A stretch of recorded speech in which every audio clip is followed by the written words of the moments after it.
Perfecto. Bueno, ahora sí. Hola a todos. Bienvenidos al tercer bloque de charlas que estamos haciendo desde la Diplomatura de Inteligencia Artificial aplicada a las artes multimediales de la UNA. Bueno, esto es un complemento a las clases que venimos dando en la diplomatura, pero también es un espacio que queremos que sea de debate y de pensar cosas en conjunto con personas que también por ahí todavía no están en la diplomatura, pero que les interesan los temas y nos parece importante generar esos espacios también. Tenemos el gusto, el placer, el honor de que nos acompañe hoy Julián Mónaco. Él es licenciado y doctor en ciencias sociales, es docente también. Trabaja como docente en técnica, cultura y sociedad y en teorías de la comunicación en la carrera de ciencias de la comunicación de la UBA, si no me equivoco. Y viene además trabajando en un montón de proyectos súper interesantes. Y bueno, la idea es que nos comparta un poco o abrir un poco la perspectiva desde las ciencias sociales con respecto a la inteligencia artificial. Y pues eso es lo que tengo para decir como introducción, así que te cedo la palabra, Juli. Y antes de eso, perdón, sí, bueno, eso, que si quieren pensar preguntas, al final vamos a hacer un espacio de preguntas, así que si quieren ir pensando alguna pregunta para el final, también está bueno. Y ahora sí, con eso lo dejo a Juli. Bueno, gracias Silla, gracias Mecha, por esta invitación. Yo estoy muy contento de estar acá compartiendo este momento con ustedes. Les agradezco mucho a todos y todas por estar acá. Bueno, esta parte del año es un poquito ya, estamos todos bastante agotados y agotadas, entonces yo valoro mucho el esfuerzo de compartir este espacio para pensar los temas que nos interesan. Así que bueno, voy a ahora compartir pantalla y a empezar a charlar con ustedes. Yo esta presentación después se la voy a pasar. Les digo eso porque si algo de esto les interesa, bueno, todo va a quedar ahí dando vueltas. Bueno, le puse este título a la charla que es Conocer es organizar, que es una frase, después me voy a detener un poco en esto, pero es una frase que tiene un filósofo que es Spinoza que a mí me interesa mucho y tiene esta frase que es bastante interesante. Él dice que, digamos así, solamente conocemos algo cuando lo queremos transformar. Esa es un poco la tesis de Spinoza, ¿no? O sea, el punto más alto del conocimiento al que accedemos de algo es cuando lo tocamos y lo queremos transformar.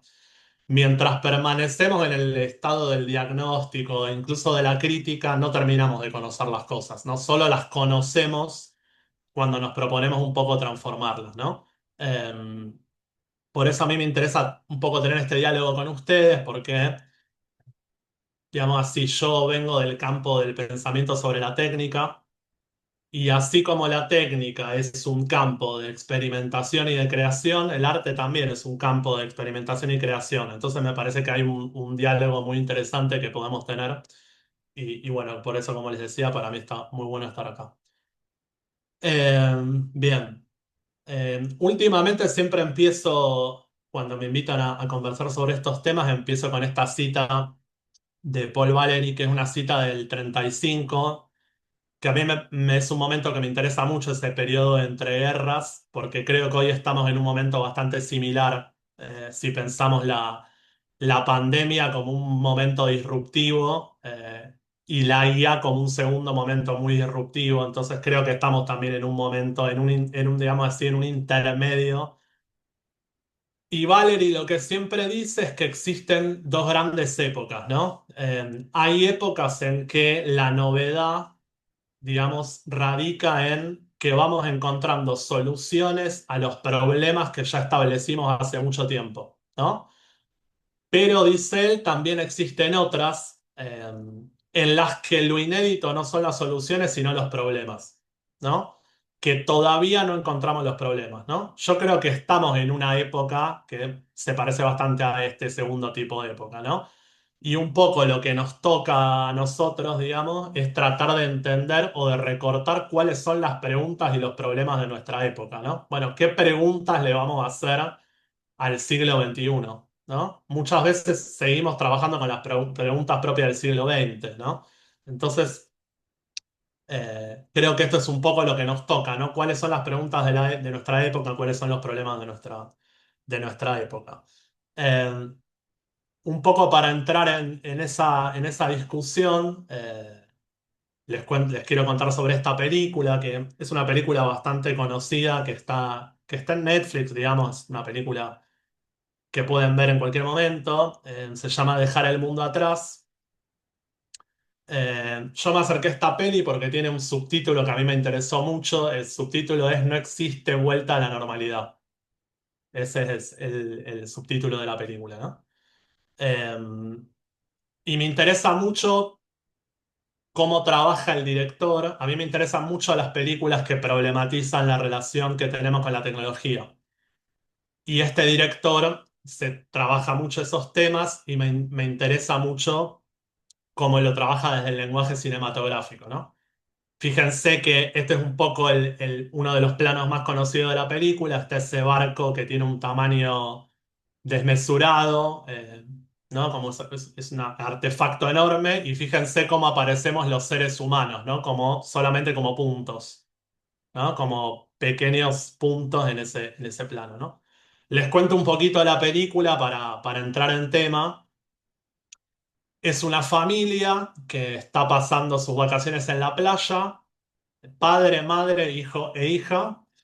Están en la playa, están ahí pasando un día y de repente se empieza a acercar un barco y cada vez está más cerca y cada vez está más cerca y cada vez está más cerca. Dicen, che, en algún momento va a parar. El barco nunca para, irrumpe sobre la playa y se lleva puesto todo, ¿no? Esta es la... Ahí tienen un poco el plano donde el barco irrumpe, fíjense como el tamaño que tiene. Y a partir de ahí, digamos así, es una película de tipo distópica. Nosotros seguimos a la familia en lo que parece ser digamos así, una crisis global. No se entiende muy bien el origen de esa crisis, pero primero pasa esto con el barco, después empiezan a fallar los celulares, después empiezan a fallar el televisor, después empiezan a fallar los autos autónomos, después empiezan a caer los aviones, después empiezan a chocar los autos autónomos, ¿no? Empieza como una gran crisis en torno a, digamos, hacia el sistema técnico, ¿no? Entonces, ¿qué es un poco a mí lo que me interesa de esta película, ¿no? Digamos, las películas siempre tienen una primera historia, que un poco es esa, pero siempre nos cuentan otra cosa, ¿no? Si nosotros hacemos ese esfuerzo, ¿no? Un poco lo que esta peli para mí nos cuenta es que como individuos hoy eh, participamos de distintos tipos de sistemas técnicos que tienen una escala muy grande, cada vez mayor, y que para nosotros como individuos nos es cada vez más difícil entender cuáles son los componentes de ese sistema, cuál es su impacto, qué papel tenemos nosotros, ¿no? Nos cuesta mucho ese ejercicio de ubicarnos en esa escala, ¿no? Para ponerlo en ejemplos más concretos, Facebook tiene más de 3.000 millones de usuarios, ¿no? Esa es la escala en la que opera esa plataforma, ¿no? Algo que para nosotros es muy difícil de entender, digamos, ¿no? Eh, China y la India, que son los dos estados más poblados, digamos, tienen en torno a 1.300 millones de habitantes cada uno. Bueno, Facebook ni alcanza a sumar China y la India para alcanzar Facebook, ¿no? Entonces, esta película un poco a mí me interesa porque empieza a poner eso en el lugar de discusión. ¿Cómo se enteran las personas que forman parte de ese sistema? Por sus fallas, ¿no? Solamente cuando el sistema falla, caemos en la cuenta de eso, ¿no? Falla WhatsApp, nos damos cuenta que esa infraestructura soporta todas nuestras relaciones sociales, ¿no? Entonces, hay una cuestión acá con que solamente nos damos cuenta de lo que formamos parte cuando falla, ¿no? Que generalmente, por supuesto, es muy tarde, ¿no? Es demasiado tarde si solamente nos damos cuenta cómo es el mundo que habitamos cuando empieza a fallar, cuando empieza a crujir, ¿no? Entonces, eh, la película tiene eso muy presente. Algo que está muy bien trabajado desde el punto de vista cinematográfico, del lenguaje cinematográfico, es cómo presenta a los personajes. Siempre los presenta, para los que estudiaron cine o guión, saben que la manera en que un director o una directora nos presenta al personaje es muy importante, ¿sí? Yo siempre pongo el mismo ejemplo, que además tiene que ver con estos temas.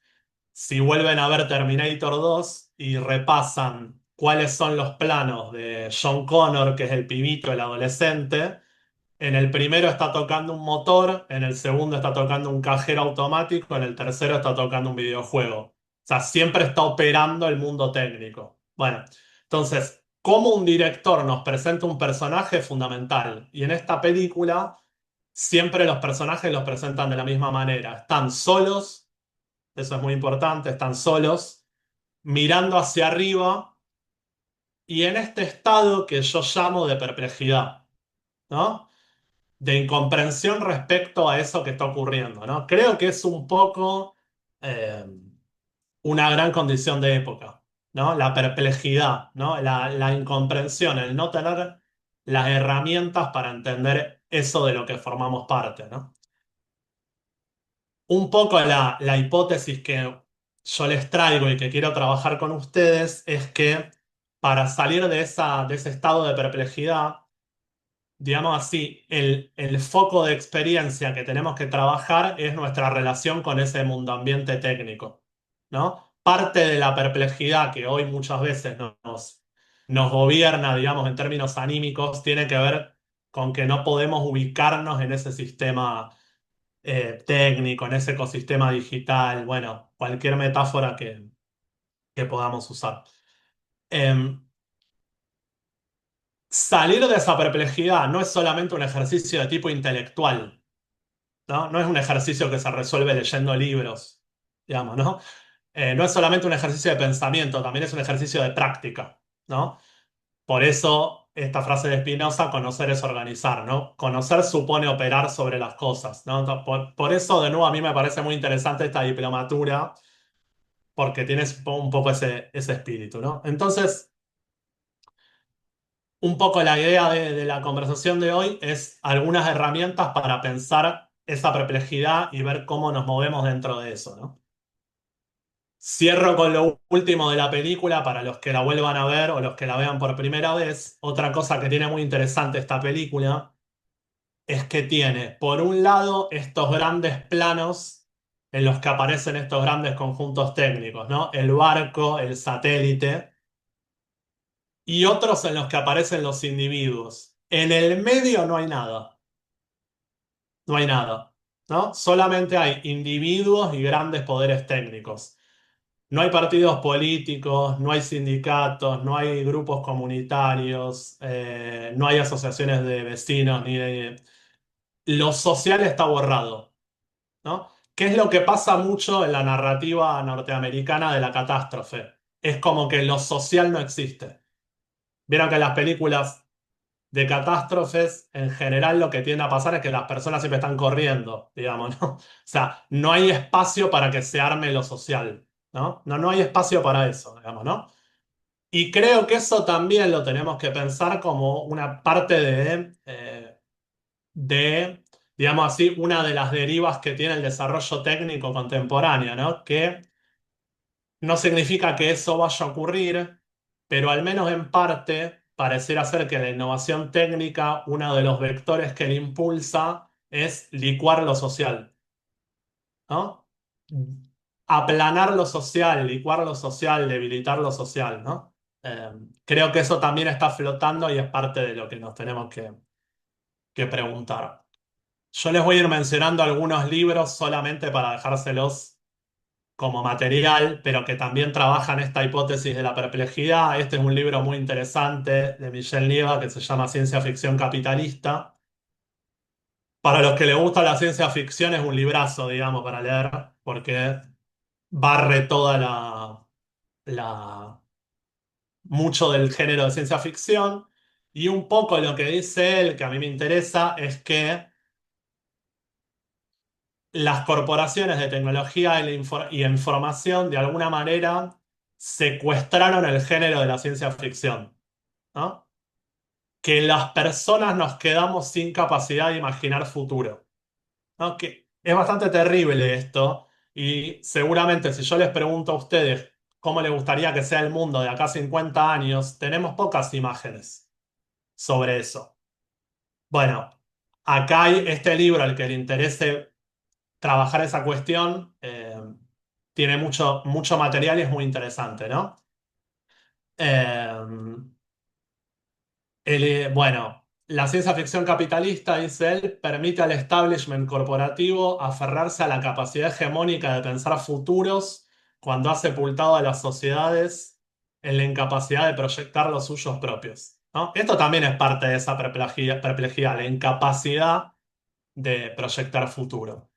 Y creo que todas estas narrativas de catástrofe en parte generan un poco esa incapacidad, ¿no? No se puede pensar nada si lo que viene es la catástrofe, ¿no? Entonces, de nuevo, son controversias, ¿no? Pero dejo eso porque creo que también nos permite pensar esta cuestión de la perplejidad. Les menciono también esta serie que yo no la recomiendo porque es bastante terrible, digamos, hay que estar como de buen humor para verla, pero es una serie que se llama Adolescencia, seguro la habrán visto. Es una serie en la que básicamente tenemos un pibe muy jovencito, que es este que aparece acá hablando con la psicóloga, ahí abajo a la izquierda, eh, digamos así que está acusado de matar a una compañera de clase, ¿no? Como es bastante terrible la serie, pero a mí me interesó por lo siguiente, digamos, ¿no? Esta serie está muy bien trabajada en términos narrativos, ¿no? Cada capítulo de la serie es una institución, ¿no? El primero es, digamos así, una especie de comisaría. El segundo es la escuela. El tercero es, digamos, no sé, como un espacio más para la psicóloga, como un instituto penitenciario para pibes. Y el cuarto es la familia, ¿no? Para los que leyeron a Foucault, digamos, o les interesa Foucault, bueno, son las instituciones de encierro, ¿no? O sea, eso que Foucault llama instituciones de encierro, ¿no? Las instituciones que ordenan la vida en común en la modernidad, digamos, ¿no?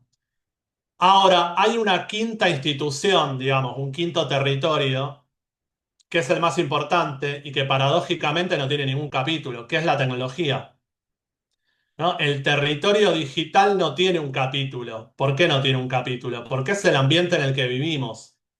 No se puede recortar el espacio de lo digital, digamos, ¿no? Nadie puede circunscribir dónde empieza y termina lo digital. No, funciona de otra manera, digamos, ¿no?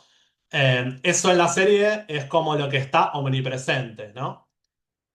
Entonces, esa perplejidad también la podemos pensar como parte de un diseño, ¿no? Es decir, estamos perplejos en parte porque no tenemos un espacio para discutir la tecnología.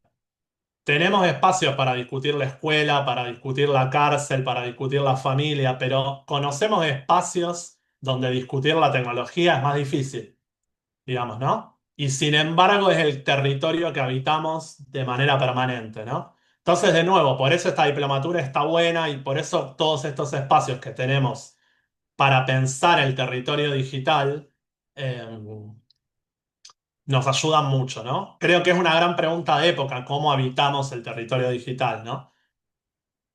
China, China tiene un ministerio del ciberespacio, digamos, ¿no? O sea, quiero decir, es un territorio muy concreto, digamos, ¿no?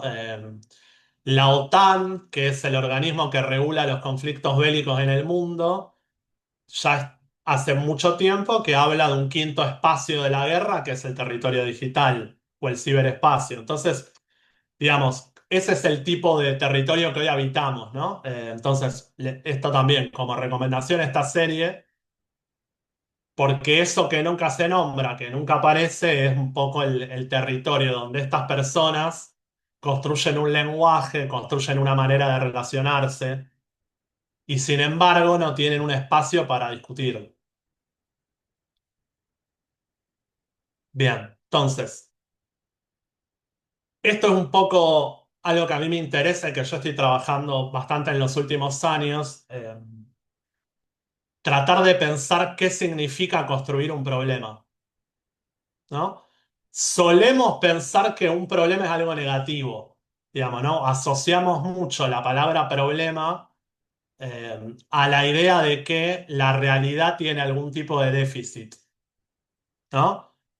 Bueno, el mundo ya no es como era, la escuela ya no es como era, la familia ya no es como era, ¿no? Tendemos a pensar eh, el problema como la falta, como el déficit, ¿no? Y eso muchas veces nos coloca en cierta posición de impotencia, ¿no? Entonces, hay otra forma de pensar el problema, o qué es un problema, que es que el problema en realidad no es una falta, en realidad el problema es un plus, ¿no? ¿Qué es un problema? Es que la realidad está cargada de tantas posibilidades que no sabemos muy bien qué hacer con eso, digamos, ¿no? No es un déficit, ¿no? Entonces, este es un poco el momento que nos toca a nosotros, ¿no? Parece que estamos llenos de posibilidades y no sabemos muy bien qué hacer con eso, ¿no?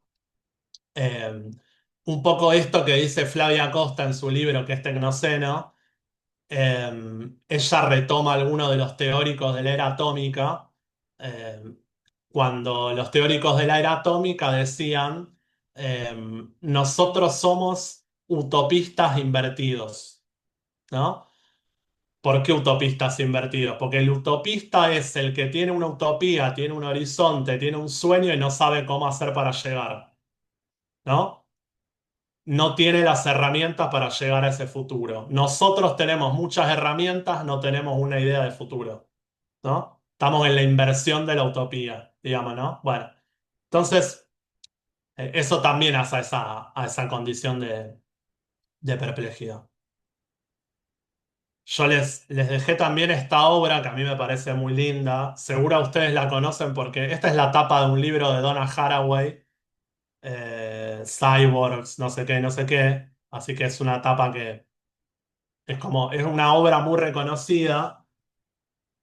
Pero fíjense qué potente que es esto, porque es una mujer que está tocando un teclado.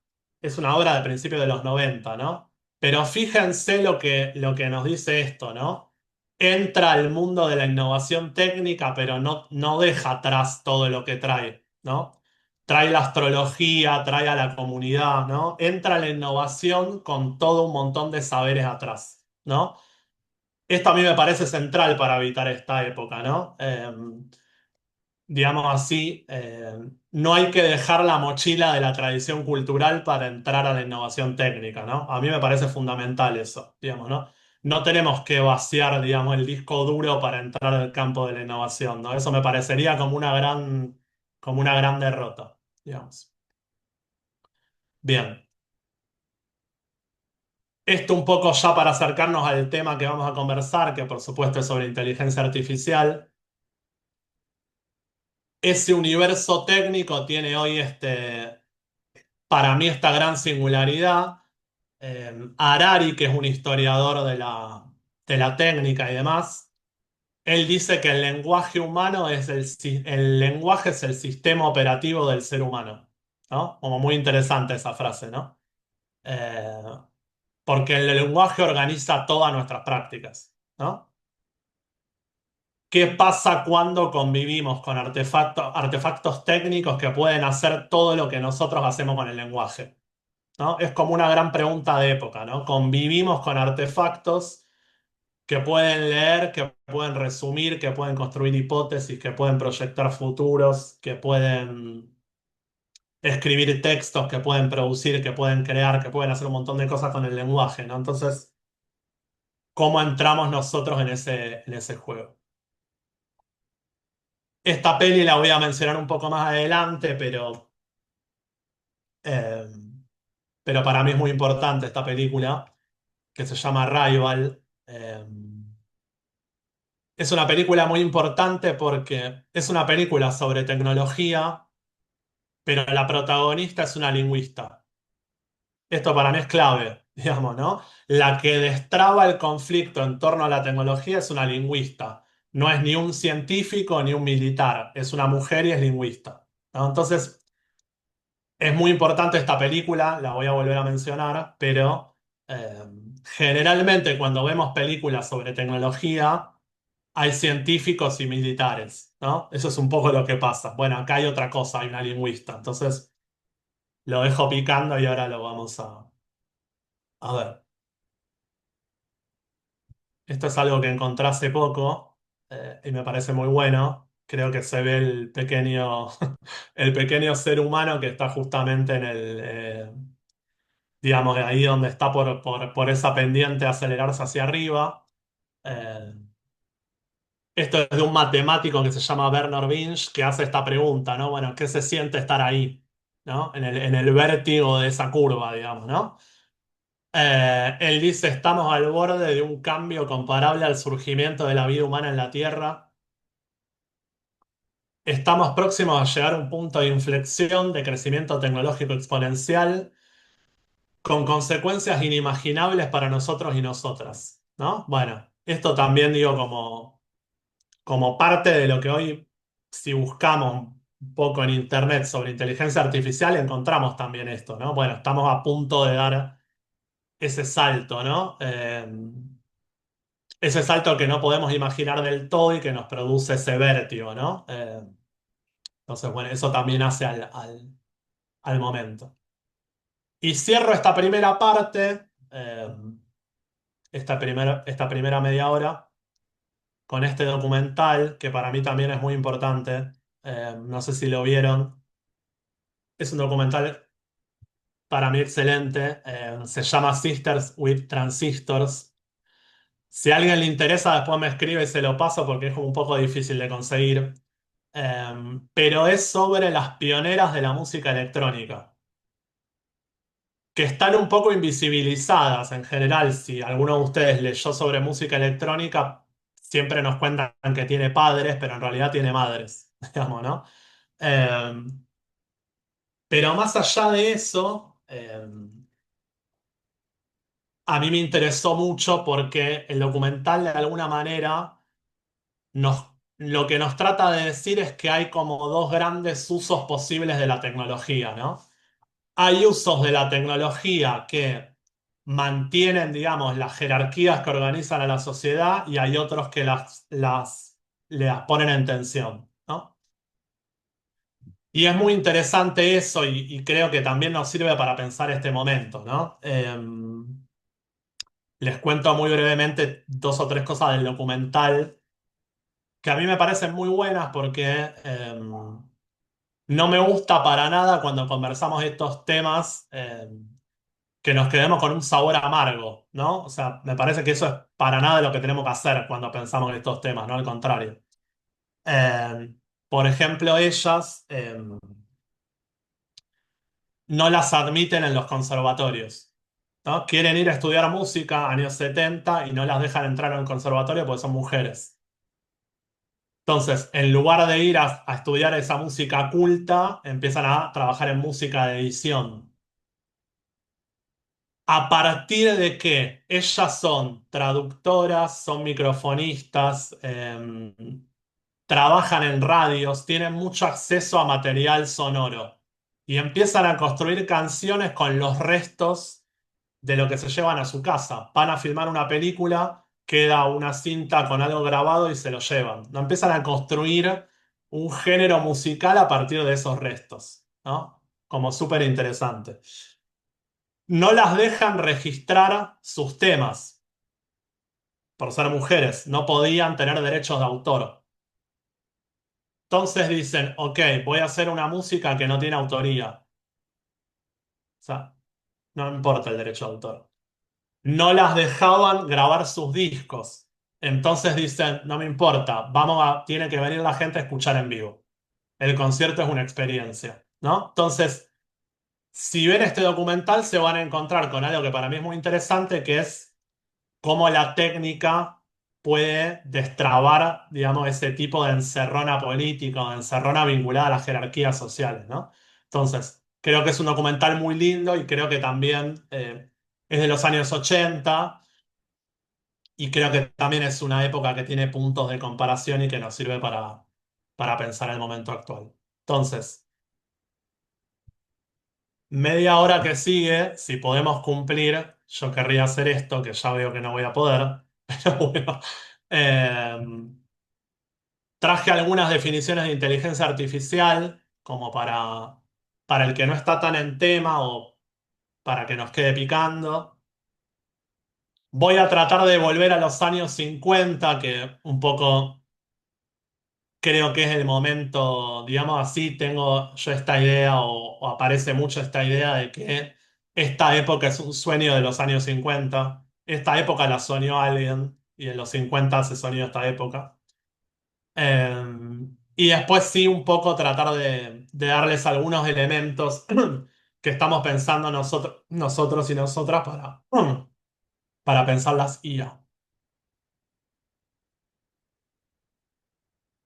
Este es un libro muy recomendable de Kate Crawford, Atrás de la inteligencia artificial. Allá, ahí en ese libro ella dice esto. Que todavía no existe una definición, digamos así, universalmente aceptada sobre qué es la IA, ¿no? Está en plena discusión eso, ¿no? Bueno, ¿qué es la IA? Eso está en discusión. Pero ella dice algo bastante interesante, que es que esas definiciones,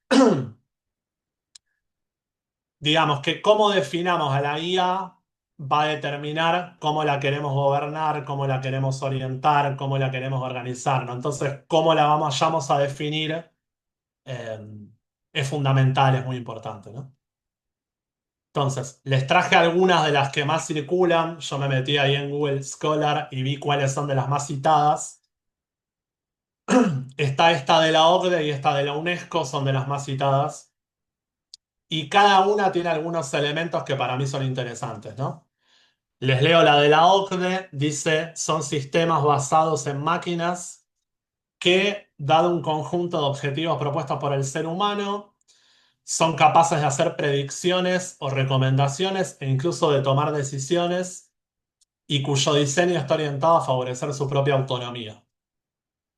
Fíjense que acá hay varias cosas, ¿no? Ya nos habla de sistemas, ¿no? Es una tecnología que implica otras tecnologías, ¿no? O sea, no la decimos en singular como decimos del auto o del tren, ¿no? Es una tecnología que la tenemos que decir en plural, ¿no? Sistemas. Aparece la cuestión del ser humano, ¿no? ¿Qué lugar le queda al ser humano en ese sistema? La cuestión de la autonomía. Y tenemos también la de la UNESCO, que nos habla de la cuestión del comportamiento inteligente, ¿no? Eh, Abarca generalmente aspectos de razonamiento, aprendizaje, percepción, predicción, planificación o control, ¿no? Esto que veíamos un poco antes, ¿no? Todo lo que nosotros podemos hacer con el lenguaje, ¿no? Razonar, aprender, percibir, predecir, planificar, controlar. Esto solamente se los dejo como referencia, lo pueden ver después en el PPT, porque también está esta diferencia entre lo que podría ser una guía estrecha, general, o una superinteligencia. Lo paso, pero se los dejo para que lo vean, porque profundice un poco de las definiciones. Sí me interesaba mostrarles esto, ¿no? Este es un libro de Benjamin Bratton que se llama The Stack. Es un libro bastante voluminoso. The Stack es algo así como la pila. eh, y tiene este tipo de gráficos que a mí me interesan mucho. Eh, General, a ver, pasa mucho que hoy casi cualquier libro que leemos sobre inteligencia artificial tiene esta metáfora de la capa, el estrato, el nivel, ¿no? Porque son fenómenos o son complejos técnicos que tienen muchos elementos, ¿no? Fíjense acá, usuario, interfaz, dirección, la ciudad, la nube y la tierra, ¿no? Eh, Esto también hace a la complejidad de pensar la inteligencia artificial, ¿no? La cantidad de niveles o elementos que incluye en su forma de procedimiento, ¿no? Eso también hace a su complejidad, a su opacidad, ¿no? A lo difícil que es encontrar dónde estamos nosotros en este juego de niveles y de capas, ¿no? Entonces, esto un poco como para que les quede, digamos, como para tener algunas definiciones que nos ayudan un poco a marcar la cancha, ¿no? El término inteligencia artificial es un término que tiene al menos 70 u 80 años, ¿no? Es propio de la Segunda Guerra Mundial, digamos, ¿no?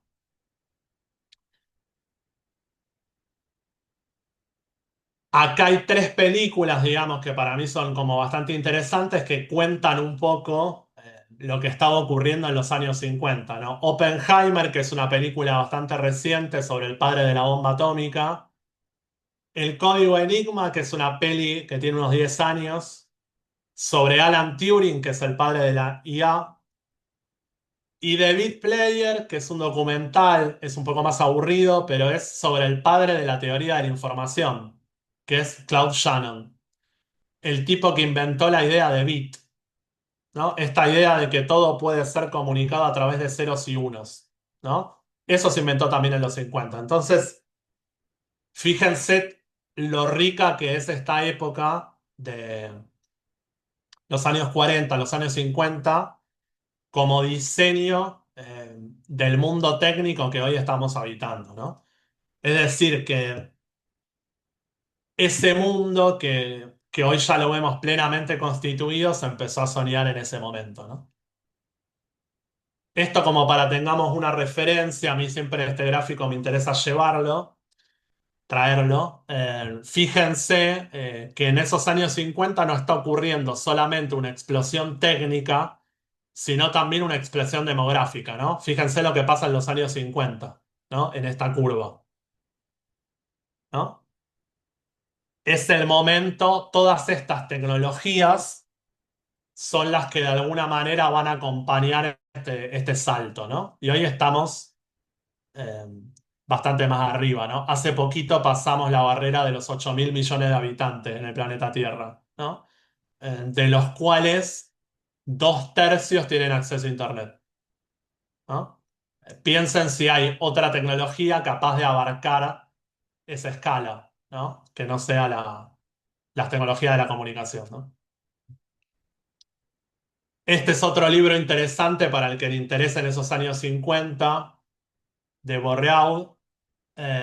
Tiene esta tesis él que es provocadora, pero para mí está muy buena. Él dice cómo definir al confinamiento global impuesto por la pandemia del COVID, sino como la versión sanitaria de un proceso nacido con la generalización de la televisión en los años 50, que incitaba a las personas a permanecer en sus casas delante de objetos que abastecen imágenes, ¿no? Un poco esto que estamos haciendo ahora, ¿no? Una sociedad organizada en torno a pantallas, ¿no? Eso empieza en los años 50, ¿no? Por eso digo, es interesante pensar en ese momento e investigarlo y darle vueltas. Bien. Si vamos un poco más hacia el presente, voy a arrancar con esto. Esta es una película o un documental, pues es una película y es un documental, un poco para pensar. Les dejé esas un poco como referencias sobre la IA y su momento más fundacional, pero también está esta que es AlphaGo, no sé si la vieron, esta está en YouTube, es una gran película, y cuenta un hecho que es la primera vez que una inteligencia artificial derrotó al campeón, digamos, mundial de Go, que es un juego chino antiquísimo y que además es considerado el juego de mesa más difícil de todos, ¿no? En el año 16 hubo este acontecimiento que es esa IA disputó 5 partidos con el campeón surcoreano de AlphaGo y le ganó 4-1, ¿no? Eso ocurrió en el 16 y este documental lo cuenta muy bien. Hay una escena en la que le preguntan a uno de los ingenieros por qué le parece que ganó la computadora y él le dice, le cuenta esto. El programa fue abastecido con 100.000 partidas de aficionados talentosos y se limitaba a imitar a los jugadores humanos. Así arrancó, ¿no? Luego jugó contra distintas versiones de sí mismo varias millones de veces. O sea, tomemos dimensión de esto, ¿no? Los seres humanos somos seres de tiempo. Tenemos una vida y vamos desarrollando nuestras prácticas a lo largo del tiempo, ¿no? No podemos hacer dos cosas, digamos, ¿no? Una máquina que juega contra sí misma varios millones de veces, ¿no? Y en conclusión, el ingeniero dice, un buen jugador de Go puede anticipar tres o cuatro movimientos de su adversario. La máquina podía anticipar 50 o 60 movimientos hacia adelante, ¿no? Esto un poco para ver ese salto que está ocurriendo en términos técnicos. Esto es el año 16, ¿no? Ya pasaron 9 años, digamos, ¿no?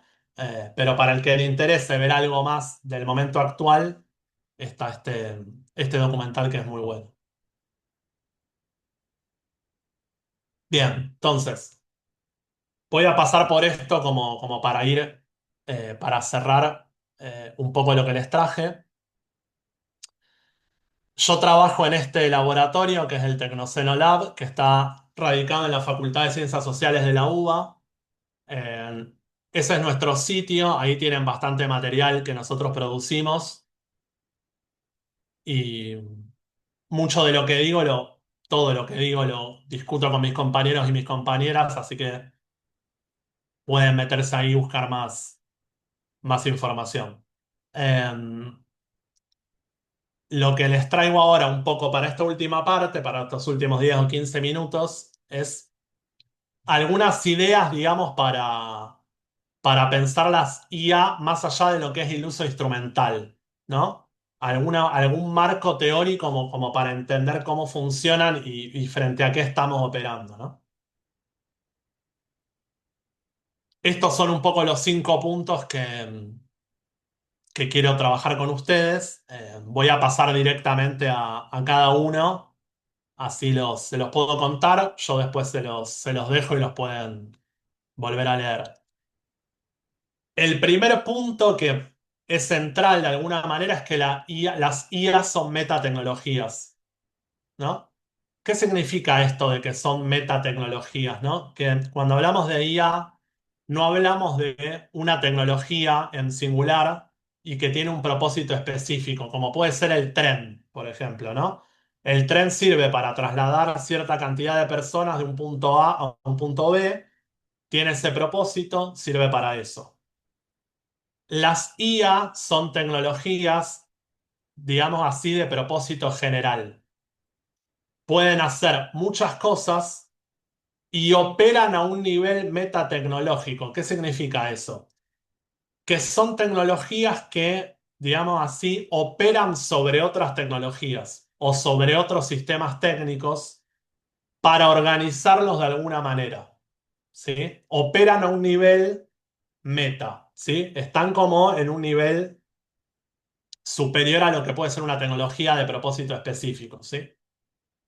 Siempre trabajan operando sobre otras tecnologías, ¿sí? Por ejemplo, van a una fábrica y nos dicen qué se produce, cómo es la producción, qué están haciendo los trabajadores, cuáles son las máquinas más potentes, ¿sí? Siempre tienen ese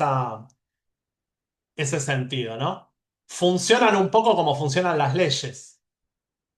Las leyes también son tecnologías meta.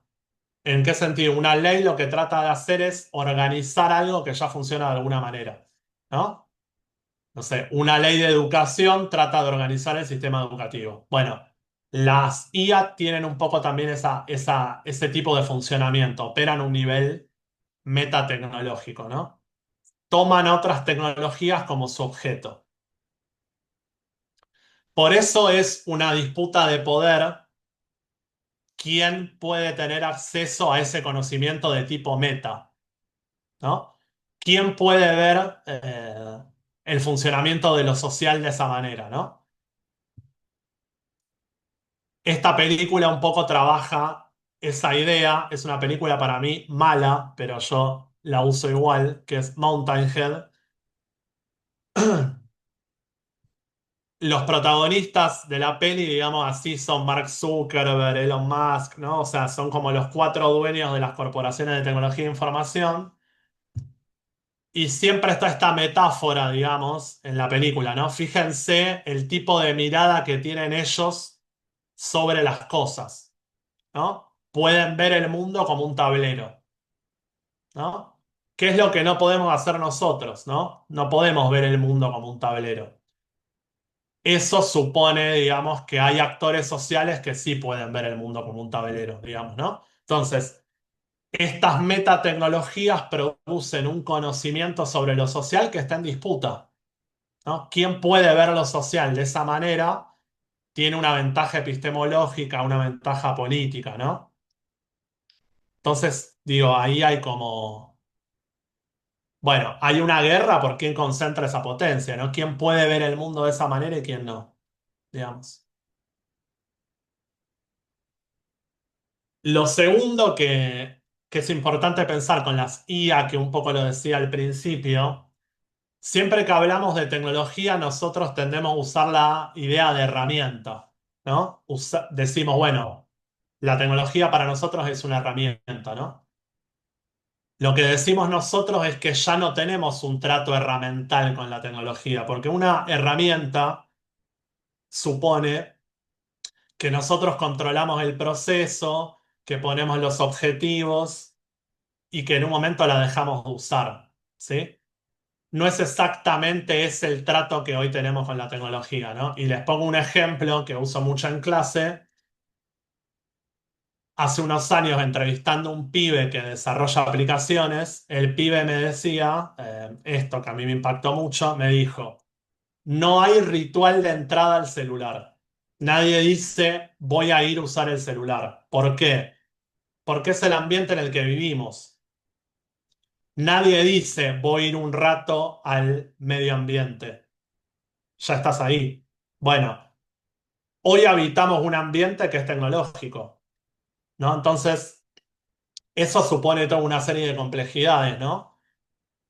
¿Cómo hacemos nosotros como seres humanos para tratar con un ambiente técnico y no con herramientas? Hay un salto en eso, ¿no? ¿Cómo vamos a decir que la tecnología es una herramienta si incluso condiciona la manera en que queremos, ¿no? En que tenemos afectos. Entonces, ¿cómo podemos decir que eso es una herramienta? Digamos, ¿no? Bueno, entonces, esto supone toda una serie de desafíos. No sé si conocen Stellark. Esta idea de que la tecnología es un medio ambiente es muy difícil de trabajar, ¿no? ¿Cómo hacemos para poner de manifiesto que la tecnología funciona como un medio ambiente, ¿no? Yo creo que en el arte es el campo que nos ayuda a pensar eso, ¿no? Hoy me contaba un amigo de una artista alemana que hace música con las señales de Wi-Fi que todo el tiempo nos están rodeando, ¿no? Que están acá y no las vemos, digamos, ¿no? Pero están constituyendo el mundo que vivimos. Entonces hay artistas que trabajan con esas señales y hacen música, ¿no? Fíjense lo que hace Stellark, que es un artista que a mí me gusta mucho y que sigo mucho. Fíjense lo que va pasando acá con la tecnología, ¿no? 1980, la tecnología, la idea de que la tecnología es una prótesis, ¿no? Un tercer brazo que se nos agrega como instrumento, ¿no? Y que nosotros de alguna manera lo controlamos, ¿no? Es una herramienta que nos agregamos.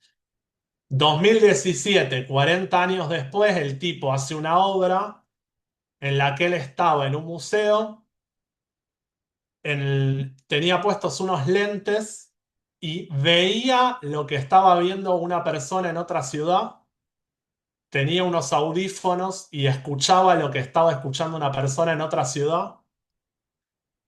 Y además, la gente que iba al museo podía usar un tablero y moverle ese brazo que tiene ahí.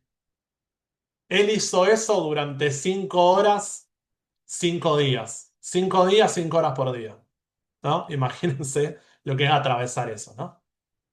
Entonces, la tecnología en esa obra deja de ser una herramienta, ¿sí? Es parte del ambiente que él nos está mostrando que habita, ¿no? Lo que vemos, lo que escuchamos, cómo nos movemos, ¿no? Entonces, fíjense lo que pasó en 20, 30, 40 años, ¿no? Un brazo que nosotros controlamos y que es un instrumento y un mundo ambiente que organiza la manera en que vemos, en que escuchamos, en que nos movemos, ¿no? Súper interesante. Si pueden, busquen en YouTube esta obra que es muy piola de ver. Bien, vamos con las últimas cosillas, así tenemos un rato para charlar. Siempre que hablamos de inteligencia artificial, hablamos también de sociedad artificial, ¿no? Esto para mí es muy importante. La inteligencia artificial es una tecnología que se nutre de lo social y que a su vez interviene sobre lo social, ¿no? Entonces, siempre que hay inteligencia artificial, hay sociedad artificial. Se nutre de la manera en que nosotros nos movemos en la ciudad, de la manera en que hablamos, de nuestro humor, de nuestros chistes, de nuestros contactos, de todo lo que hacemos. Y a la vez trata de organizar eso que hacemos de una manera nueva, ¿no? Entonces, quizás no deberíamos hablar de inteligencia artificial, sino de una sociedad artificial, ¿no? Que está organizada crecientemente por esas tecnologías. Para pensar un poco esto, les dejo algunos ejemplos. Fíjense esto que es súper interesante. ¿Cuánto tardaron distintas aplicaciones en llegar al millón de usuarios? Eh, Facebook tardó 10 meses, 2004. ChatGPT 5 días, 2022. ¿No? O sea, fíjense la capilaridad y la velocidad con la que pasamos a formar nosotros parte de ese proyecto tecnológico, ¿no? Si les interesa trabajar con esto, de la idea de sociedad artificial, les menciono algunos ejemplos posibles de este capítulo de Black Mirror, que seguro lo vieron. Eh, una pareja que tiene esa mala idea, esa muy mala idea de decir, che, nos vamos de la ciudad a vivir al campo. Como esa mala idea que todos podemos tener, se van a vivir al campo los dos solos. eh, Tienen que devolver el auto con el que hicieron la mudanza, el pibe se va a devolver el auto y se mata en un accidente. Bueno, así arranca el capítulo, ¿no? Seguro se acuerdan lo que pasa después. Ella entra como en una depresión y cuando están en el velorio del pibe, una amiga, siempre tenemos un amigo o una amiga que nos da un consejo un poco raro, le dice, che, hay una aplicación que te puede ayudar. Se baja la app y a los 3 días le llega un mensaje a WhatsApp que es el novio y le dice, che, mirá que podemos seguir intercambiando. Bueno, es una empresa que le ofrece una especie de doble virtual del pibe para que ella pueda seguir relacionándose y atravesar el duelo, ¿no? Lo interesante del capítulo es que cuando tienen que construir ese doble virtual, ¿qué le pide la empresa? Le pide todas las interacciones virtuales del pibe. Todo lo que el pibe compartió en Facebook, en Instagram, en Twitter, ¿no? O sea, todas sus interacciones, ¿no?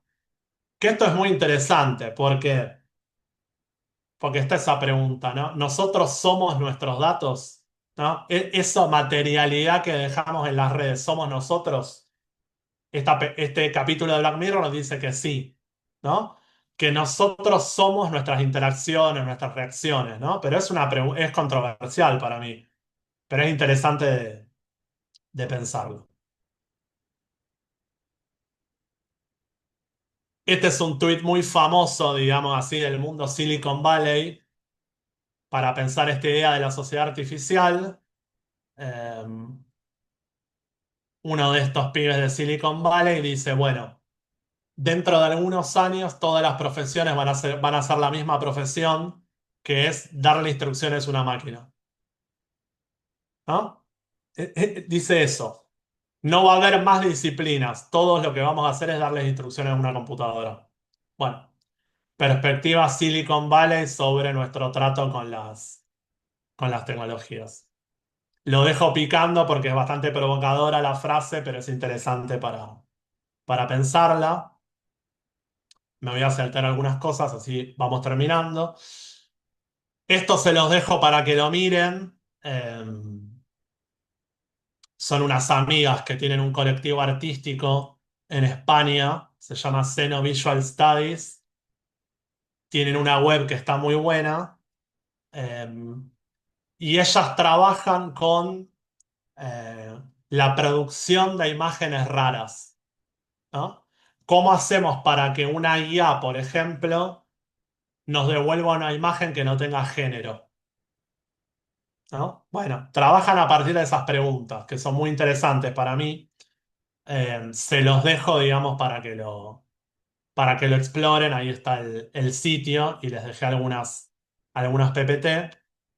Bueno, y sí, ahora me quiero últimas tres cosas, así no me excedo tanto del tiempo.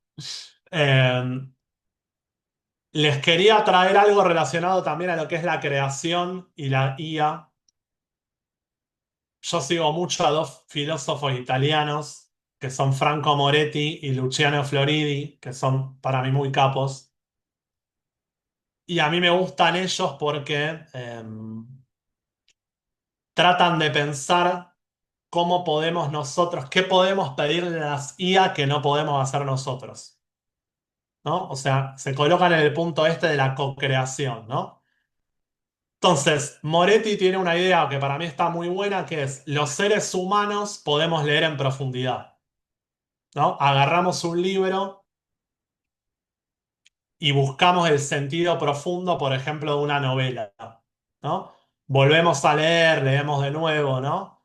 Eh, Esa cosa un poco religiosa que tiene la lectura, ¿no? Que bueno, de hecho la palabra religión tiene una acepción que es releer, ¿no? Bueno, esa cosa de la relectura y de buscar un sentido en profundidad. Y Moretti dice, bueno, ¿qué pueden hacer las IA que no podemos hacer nosotros?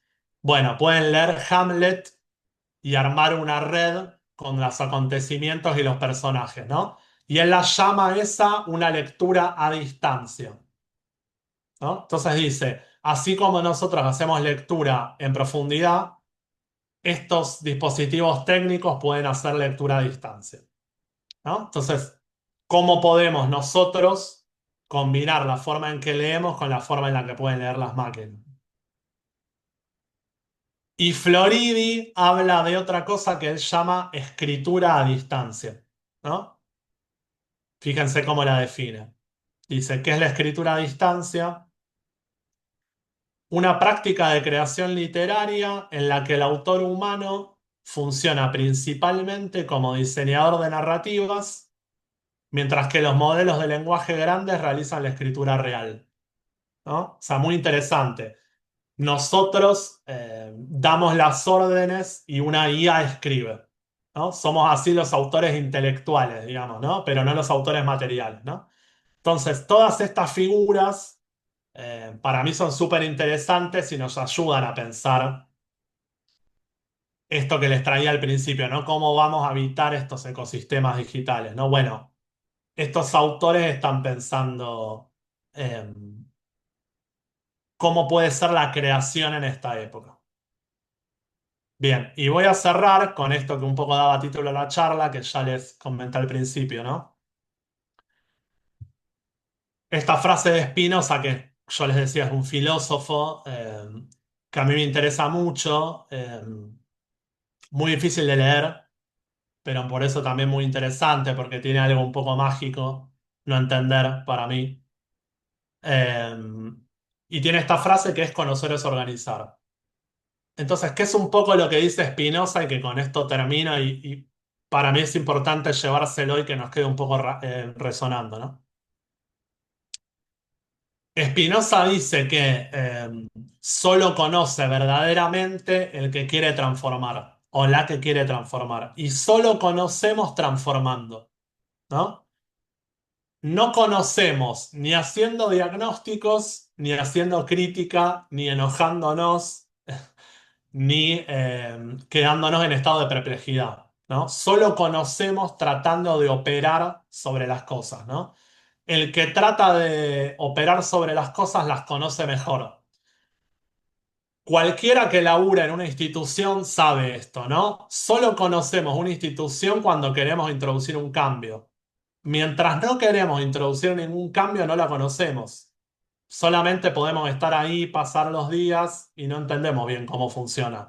Ahora, en el momento en que queremos operar sobre esa institución, nos damos cuenta que la tenemos que conocer mejor, que la tenemos que recorrer mejor, que tenemos que hablar con más interlocutores y demás, ¿no? Entonces, un poco la invitación, y también es un poco lo que vienen haciendo en la diplomatura,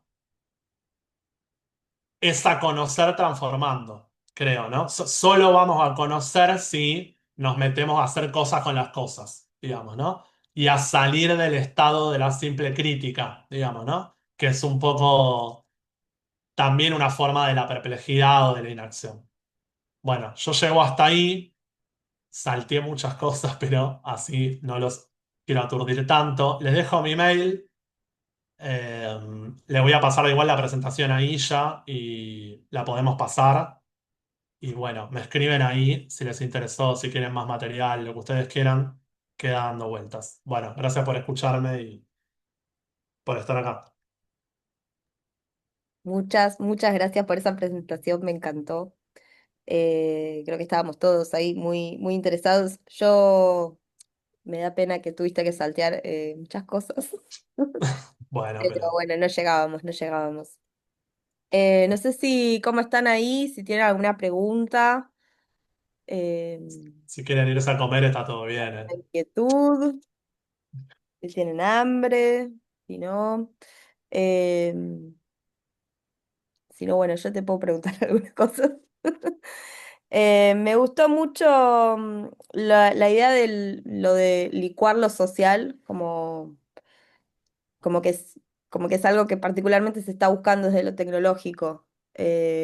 No sé si tengo una pregunta, si no es una apreciación al Ujú, respecto de eso. Me parece interesante como pensarlo así y también muy interesante empezar a pensar esto fuera de la lógica de herramienta y empezar a pensarlo como mundo ambiente porque te da como un panorama mucho más grande para entender cómo operar sobre estos conceptos y cómo trabajarlos y tal y tal. No sé. ujú. Eh, y como que me parece que se liga también con eso de, o como si lo pensás como mundo ambiente, la idea de que dentro de ese mismo mundo ambiente, la idea de que se está buscando adrede un poco licuar el tejido social, como por ahí es más fácil de entender. No sé. Em, es un poco lo que pasa en esta peli que es dejar el mundo atrás. Yo siempre la contrapongo a lo que pasa en el Eternauta, porque nosotros como argentinos y argentinas tenemos otras narrativas sobre la relación con la técnica, ¿no? En el Eternauta pasa justamente lo contrario. Es una serie sobre los actores sociales, ¿no? Es una serie sobre los ingenieros, las docentes, e incluso sobre los militares, digamos, ¿no? Que en Argentina, por supuesto, es controversial, digamos, ¿no? Pero es sobre los chicos scouts, no sé cómo decimos en España, en castellano, boy scouts, sobre los chicos, Los los pescados. decimos boy scouts, bueno. Eh, entonces quiero decir, la idea esta de que parte de la innovación técnica está orientada por la potencia de desarmar lo social, ¿no? Para mí es muy interesante pensar eso, digamos, ¿no? Yo creo que como argentinos, nosotros y argentinas, nos viene una época en la que esa va a estar en discusión, digamos, ¿no? Si vamos a entrar al campo de la innovación técnica desde nuestras instituciones o si vamos a entrar como individuos, ¿no? Para mí es una gran pregunta de época esa. Eh, y Bueno, y creo que va a ser la discusión, pues, es un poco la discusión política que tenemos adelante. Política no en el sentido de la política Partidaria. nacional, partidaria, digamos, no en el sentido de cómo organizamos la vida en común. Sí. Eh, cuando, cuando pensamos, por ejemplo, qué actores hoy en Argentina se van a empezar a discutir los proyectos de ley sobre inteligencia artificial. Están Ujú. todos ahí en pleno estado parlamentario, digamos, ¿no? Bueno, ¿quiénes participan de esa discusión? Digamos, ¿no? Si es una discusión entre empresas y usuarios o si toda la franja de actores intermedios son incluidos en esa discusión, digamos. Entonces, creo que va a ser parte de lo que vamos a discutir en los próximos años, digamos, ¿no? Sí. Sí, sí, a mí en particular me interesa mucho eh, no desmembrar más el tejido social, sino empezar a ver cómo podemos entramarlo. Acá, Eduardo, ¿tenés una pregunta?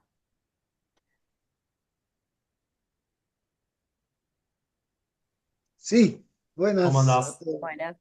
Bien.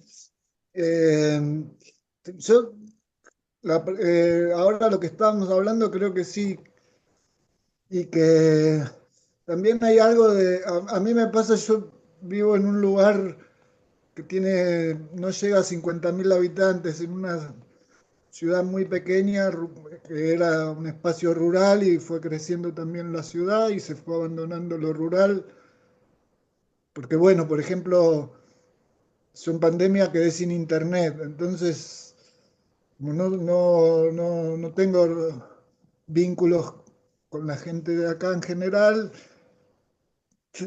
opté por mudarme a la ciudad solo para tener internet, digamos. Ay, Y también lo que creo es que siempre fui usuario, ¿no? No sé, los mails, cómo fue todo el trayecto. Y pienso que algo que también está como muy pautado es esta idea de como que quieren imponer que siempre es como algo muy individual el acceso. Y me parece que estos espacios que pueden hablar de grupos, digamos, y de interconexiones humanas, es como sí, que es lo que verdaderamente, para mí es como una especie de grieta por donde pasa la luz, digamos, sí. ¿no? Como tratar de pensar, no solo, después personalmente yo soy disléxico, así que a mí cuando agarré una computadora me solucionó un montón de cosas prácticas en mi vida, como poder Ay. escribir, Yo amo las pensar, máquinas, ¿eh? Aclaro que ¿eh? amo Yo amo las máquinas. No, no, Aclaro. si no sí, sí, entiendo tu posición con respecto a esto. Y también tengo esos cuidados porque como también lo que suele pasar es que la gente, yo veo que o sea, hoy en día la gente dice que usa inteligencia artificial porque pide una receta en vez de a Google, a ChatGPT, digamos. Y bueno, sí, usa inteligencia artificial. ¿Qué le vas a Sí. decir? Que no, sí, lo usa. Pero digamos, el acceso que tenés con las máquinas o qué uso le das es la clave Aunque también me súper interesa lo que planteás de que no es una herramienta, que es algo como bastante clarificador también para pensar Mm, la tecnología, porque se pensó mucho como esa idea del martillo, bueno, una quena es una tecnología y una computadora. Y sí, sí, pero sí. son dos cosas con un Hay un desarrollo salto. totalmente distinto. Sí. Algo que te quería comentar es que una vez escuché de esa partida de Go y Mm. que había una teoría de que no había ganado la máquina. ¿Y cómo que no ganó la Está. máquina? Sí. Porque la máquina no pudo jugar, porque la máquina solo pudo responder sus variables y hacer ese mecanismo, pero el ser humano puede jugar y puede especular, puede tener contradicciones en el juego, puede hacer una jugada más rápida sin pensar porque se agotó de pensar la jugada anterior y la próxima, bueno, muevo una ficha de Claro. costado como para que el otro tenga que pensar y después vuelvo a jugar yo, digamos, y todo ese tipo de vínculos que si bien no resuelven, capaz de jugar no es resolver Sí. solamente, digamos, también es una instancia personal, digamos. O sea, pasa mucho cuando, no sé, yo tengo hijos, jugás a un juego y nada, saltan, gritan, se ponen contentos. No sé si ganan, pierden, hay de todo en un juego, digamos. No es solo Ujú. quién ganó la partida. Después hacer los números, quién gana, quién pierde, qué sé yo. Uno anota Sí, mal, el otro anota bien, digamos. Jugar es sí. otra instancia. Sí, sí, un poco en el documental eso está representado porque justamente la frase que dice el pibe que es este supercampeón es, bueno, yo me guío por mi intuición, dice él. Entonces el ingeniero le dice, che, nosotros vamos a poder recrear la intuición. Esto que vos estás planteando está como en el corazón del documental, digamos, es parte de lo que la película pone en escena, ¿no? Así que por supuesto que es este. Bueno, también hay un texto muy interesante de un compañero que trabaja en Córdoba, que es Javier Blanco, que ahí les dejo el nombre en el chat. Él tiene un texto que se llama Calcular no es pensar, creo, que es un poco lo que vos estás diciendo, ¿no? Eh, por supuesto, eso es parte del- de la discusión y bueno, de la controversia de la época, ¿no? Así que Julián, sí, ¿qué acá pasó? hay una pregunta en el chat Sí, la estoy de viendo, Sebastián Seifer que si querés la podemos tomar. por supuesto. Eh, Eh, Dale vos. Vale. dale. Dice, respecto a los actores que modelan el desarrollo de las IA, estamos viendo una gran divergencia en la IA, donde Occidente desarrolla una IA para el individuo y el mercado y Oriente una IA para el Estado y la colectividad. Eh, a ver,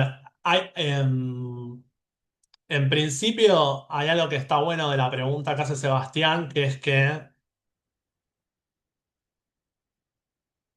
digamos, hay como tres faros, tres polos de desarrollo de la IA, ¿no? Estados Unidos, China y Europa, digamos, ¿no?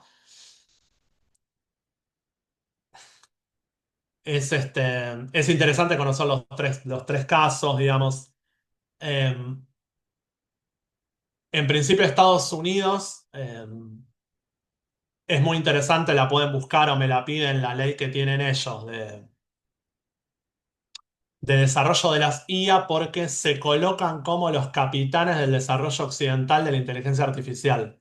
Los Estados Unidos se posiciona en ese lugar, en su propia legislación, ¿no? Lo cual es interesante, digamos, ¿no? ¿Por qué yo les traía estos ejemplos de los años 50, ¿no? El desarrollo de la bomba atómica se llamó Proyecto Manhattan. Si ven Oppenheimer, van a encontrarse con eso, ¿no? Estados Unidos habla del desarrollo de la IA como el segundo proyecto Manhattan. O sea, coloca la inteligencia artificial en el mismo lugar, ¿no? Y así como la energía nuclear fue la tecnología, digamos, que organizó la geopolítica del siglo XX, eh, la inteligencia artificial para Estados Unidos es la tecnología que va a organizar la geopolítica del XXI. Entonces, Estados Unidos va muy en ese sentido. Eh, El caso de China para nosotros es más difícil de estudiar, o al menos para mí, porque tenemos menos tradición de diálogo, ¿no? Pero China tiene un ministerio del ciberespacio. Ahora empezó a regular, por ejemplo, a los influencers, seguro se enteraron de eso. Si tenés más de X cantidad de seguidores para hablar de un tema, tenés que acreditar tus conocimientos, ¿no? Y China está trabajando muy fuerte lo que es, ellos hablan de la polución del ecosistema digital, ¿no? La contaminación del medio ambiente digital, ¿no? Están trabajando mucho eso. Y después tenemos Europa,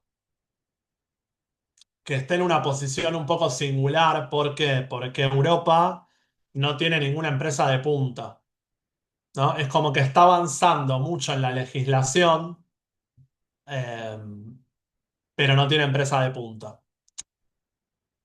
Y justamente este pibe que es Benjamin Bratton, que es un ruso que yo les comenté recién, hace poquito sacó una carta que después me la piden, se las paso, pero a mí me interesó mucho, donde él le dice a la Unión Europea, che, todo bien con regular, pero si no tenemos infraestructura, nos quedamos sin territorio digital.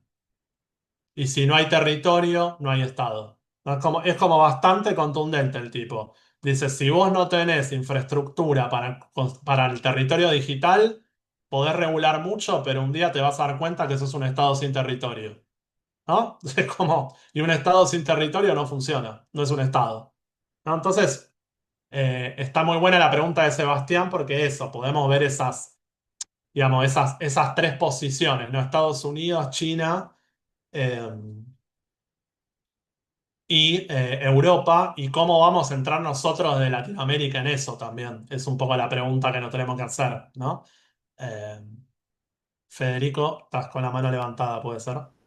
Sí, Sí, ¿qué haces, Julián? Un bien, ¿y vos? poco lo que me queda de esta charla es que hay un montón de mecanismos en los que estamos metidos, un mundo, como decías, un mundo ambiente que no hay rituales para entrar porque ya estamos adentro, una concentración de espacios, con esto que decías ahora de que sin infraestructura no hay territorio y sin, no hay Estado, digo, es capaz que nos demos cuenta cuando falle algo y ya va a ser tarde.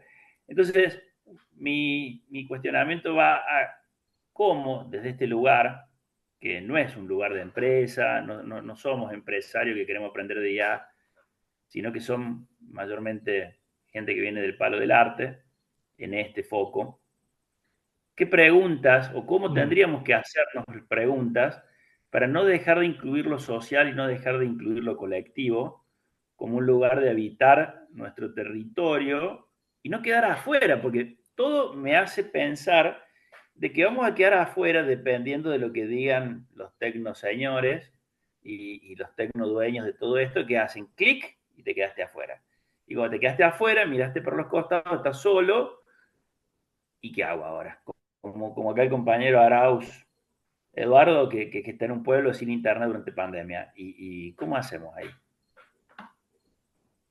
ujú, ¿Cómo nos preguntamos cosas para evitar este mundo que sea un poco más amable? ¿Qué sé yo? No sé. ujú. Por supuesto que es una pregunta para la que no tengo respuesta, pero sí me interesa lo que decís por esto, digamos, ¿no? Yo decía un poquito al principio que para mí, o al menos yo en los últimos 2 o 3 años, estoy siguiendo a muchos artistas, muchos y a muchas, y estoy yendo a muchas muestras, cosa que no hacía yo hasta hace unos años, ¿no? Digamos, ¿por qué? Digamos, porque creo que el arte es la única esfera de experimentación con este ecosistema digital. Para mí es el arte y la escuela, ¿no? Son los únicos dos espacios donde experimentamos la tecnología de manera colectiva, digamos, ¿no? Eh, entonces, en principio yo le doy un lugar de primera importancia, digamos, ¿no? Para mí no es que el arte represente, porque tenemos mucha esa idea de el arte representa cosas, ¿no? Como representa nuestra relación. Bueno, no, para mí el arte es algo más que es un campo de experimentación. Las preguntas que las plataformas, yo entrevisté a muchos desarrolladores de aplicaciones para mi tesis de doctorado. Las preguntas que tienen las plataformas sobre ese ecosistema digital son muy básicas. Son cuántos clics tiene que hacer alguien para consumir X cosa. O sea, no hay muchas más preguntas. O sea, las preguntas de los desarrolladores están muy circunscriptas a eso. ¿Qué paso le tengo que dar a alguien para cada clic? No, no hay muchas más preguntas, digamos, ¿no? Entonces, claro, exactamente, a la eficiencia, a optimizar eso, ¿no? A protocolizarnos, ¿no? A hacer un protocolo para el usuario para que consuma más rápido, digamos, ¿no? Yo creo que el arte es el único lugar, junto con la escuela, eh, en el que podemos encontrar otro modo de experimentación con la tecnología. Digamos, ¿no? Entonces yo lo coloco en ese lugar, digamos, ¿no? Eh, Necesitamos del arte nuevas imaginaciones técnicas, sería para mí. ¿No? Los imaginarios técnicos necesitamos que nos los dé el arte, porque no los vamos a encontrar ni en la política, ni en las corporaciones, ni en la economía. Necesitamos los imaginarios que nos lo den los artistas y las artistas, ¿no? Que es mucho pedir eso, pero, digamos, yo no encuentro otro lugar. Por ahí pueden decirme otro, pero a mí me parece difícil encontrar otro, digamos, ¿no? Entonces, eh, es un lugar muy importante para mí el que tienen los artistas y las artistas. Por eso está muy buena la pregunta y yo los coloco en ese lugar, digamos, no en un lugar de representar, sino de experimentación, ¿no? Santiago, ¿puede ser? Sí, Santiago. ¿Cómo andan? Bueno, primero que nada, gracias por abrir el espacio. Yo no estoy en la diplomatura, llegué por un link de Instagram y la verdad que estoy ¿No en... te arrepentiste o no? No, no, para nada. Ah, perfecto. Sí, estoy haciendo la diplomatura de Anfibia, así que te conozco de ahí, Julián. Nos conocemos. No, y me pareció interesante, nada, todos estos puntos que van saliendo, me parece que hay como un hilo en común.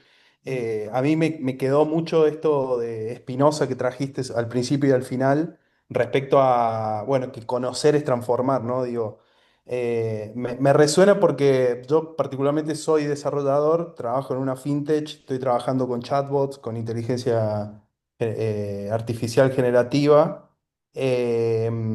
Entonces estoy como muy embebido en el tema y por ahí, nada, círculo social, compañeros, amigos, etcétera, no tanto, ¿no? Y veo como un gran recelo respecto a la IA, ¿viste?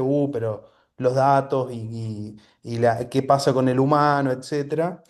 Y nada, un poco lo que siento, viste, es eso, es como, bueno, si vos no te metés en el tema, si no tratás de entender, Ujú. si no tratás de hacer algo, viste, y entender un poco la Sí, repercusión, es como que te pasa por el costado, pero a la vez no, por esto de que es un medio ambiente, que ya no perteneces a pasa. esto, ¿no? Entonces, ¿qué lugar ocupás, digamos, en la transformación que estamos viviendo? Eso como un primer punto, nada, me pareció súper piola ahí en la Mm, referencia de Spinoza encima, que es como 500 años para atrás y me parece súper súper sí. bueno. Y después esto, bueno, un poco lo que traía Fede bueno, qué propuesta, ¿no? Frente a algo que nos viene impuesto de alguna manera, digo, como que nace del norte global, ¿no? De las grandes potencias. Son pocas las empresas que están generando esta infraestructura, que están manejando los datos. ¿Qué lugar ocupamos nosotros, ¿no? Desde donde estamos, desde nuestra realidad? Ujú, Y qué podemos proponer, digo, en esa línea.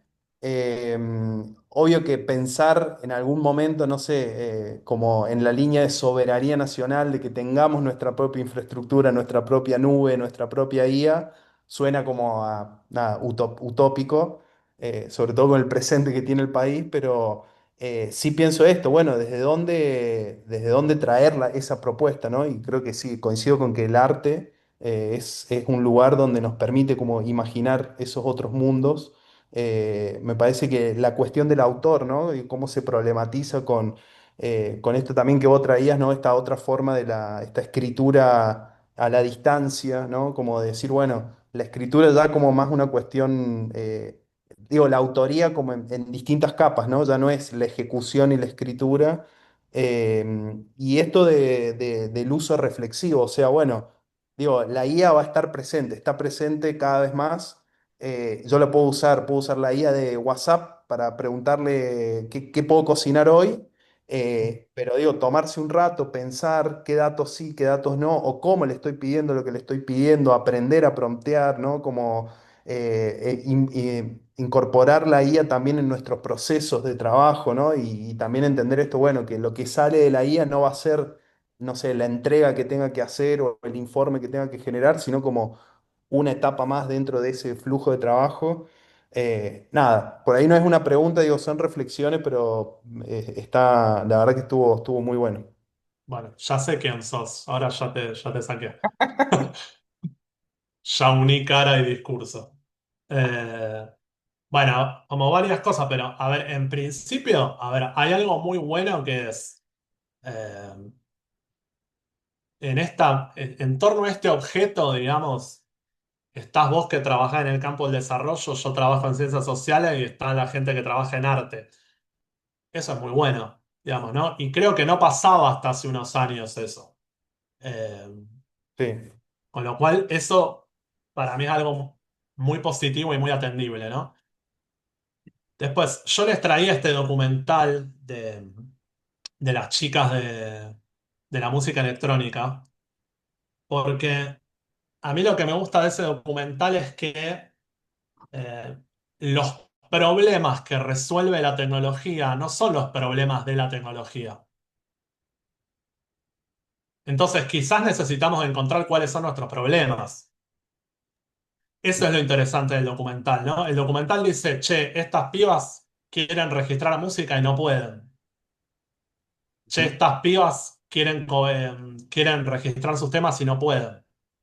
Y la tecnología aparece como el campo para pensar esos problemas, ¿no? Entonces, por ahí lo que nosotros tenemos hoy es una incapacidad para pensar eso. O sea, ¿cuáles son ujú, nuestras preguntas y nuestros problemas que la IA nos puede ayudar a solucionar, ¿no? Creo que tenemos que, siempre en el campo de la filosofía de la técnica se dice esto, que es para pensar la técnica hay que irse a un lugar extra técnico, ujú. ¿no? Hay que irse a pensar a otro lado y volver, ¿no? Hay que Claro. irse al arte y traerse el problema y volver. Hay que irse a la escuela, traerse el problema y volver, ¿no?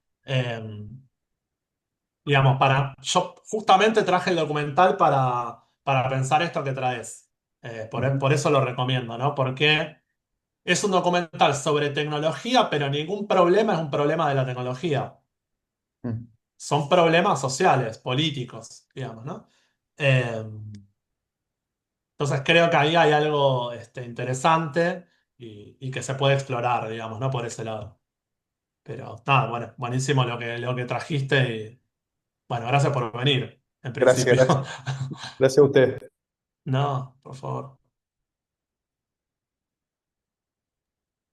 ¿Qué más tenemos? Bueno, hay alguien más que está preguntando alguito, Agustín. Agustín. Igual ya con esta después vamos cerrando que estamos sobre la hora. ¿Qué tal? Perdón, ¿se me escucha? Sí. Perfecto. Julián, te consulto, ¿qué opinas vos del algoritmo en redes sociales? Porque yo siento que lo que hablaba recién del acuerdo social se da mucho ahí, en el sentido de que cada quien se da para sí su propio mundo, ¿no? Un mundo privado. Una de las cosas que a mí me gusta, por ejemplo, de Twitter, y creo que fue por una de las cosas que se hizo famoso, el hecho de tener las tendencias, entonces uno puede saber qué está sucediendo en el debate público, o sea, tiene una instancia todavía de lo público. Eh, y me parece que es muy peligroso el algoritmo en ese sentido. Ujú. Bueno, yo les traía eso. Los que están más trabajando eso son los chinos.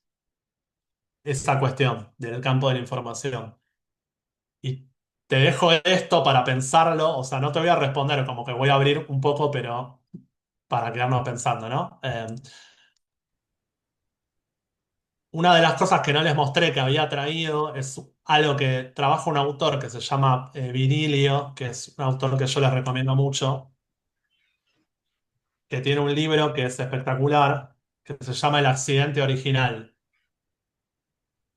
Y un poco lo que dice Virilio es que siempre que creamos una tecnología, creamos un accidente, ¿no? O sea, creamos el tren, creamos el descarrilamiento. Creamos el avión, creamos el crash aéreo, creamos internet. ¿Se acuerdan que estaba el accidente ese que se llamaba I2K?